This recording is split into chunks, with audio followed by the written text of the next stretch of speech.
강바다와 강백산의 집요한 추적이 시작되었습니다. 홍조이에게 빼앗은 정보를 바탕으로 어린 시절 강바람이 머물렀을 만한 보육원을 뒤지기 시작한 거죠. 물론 그 목록 안에는 진짜 바람이가 머물렀던 은혜보육원도 포함되어 있었지만 원장님의 기지로 아슬아슬하게 위기를 벗어날 수 있었습니다. 하지만 문제는 눈치 빠른 강백산이 원장의 행동에 수상함을 느끼고 그의 뒷조사를 시작한 것.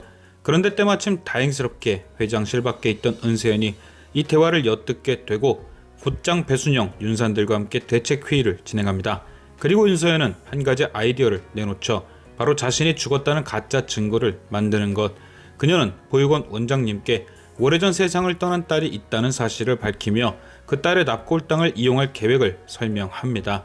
물론 그 딸의 납골당이 아닌 새로운 납골당을 만들 수도 있지만 혹여라도 의심 많은 강씨 부녀가 납골당이 언제 들어온 건지 확인하면 안 되니 이미 오래전부터 그곳에 있었던 원장딸의 유골함을 이용하는 거겠죠.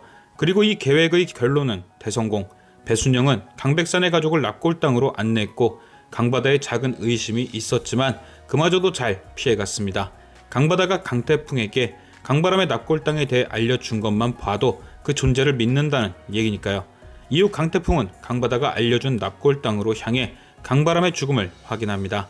그런데 한참 슬픔에 빠진 강태풍의 눈앞에 국화꽃 한 송이가 눈에 띄었고 꽃이 놓인 방법이 예전 바람이의 습관과 유사함에 깜짝 놀라죠.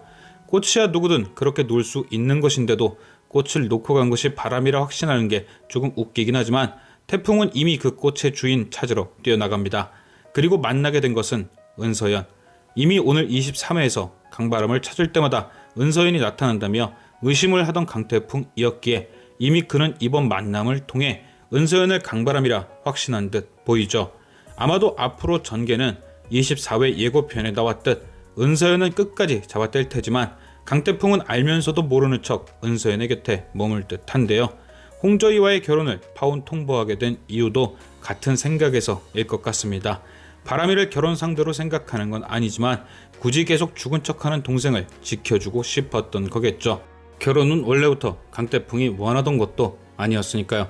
또한 강백산과 정모연 사이를 계속해서 찝찝해하는 박용자까지 있으니 이 결혼은 결국 깨질 수밖에 없는 것이죠.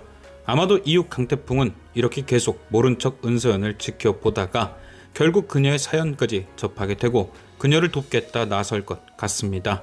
아버지가 지은 죄에 대한 죄책감을 은서연의 복수를 도우며 갚는 거죠. 그렇게 은서연과 강태풍의 결혼이 성사되는 거고요. 자신을 사랑하지 않아도 괜찮으니 복수를 위해 자신의 옆자리를 내어주는 겁니다. 과연 강태풍과 은서연의 복수를 위한 계약 결혼은 언제쯤 등장하게 될 것인지 지금까지 시청해주신 여러분께 감사드리며 저는 또 다른 리뷰로 돌아오겠습니다.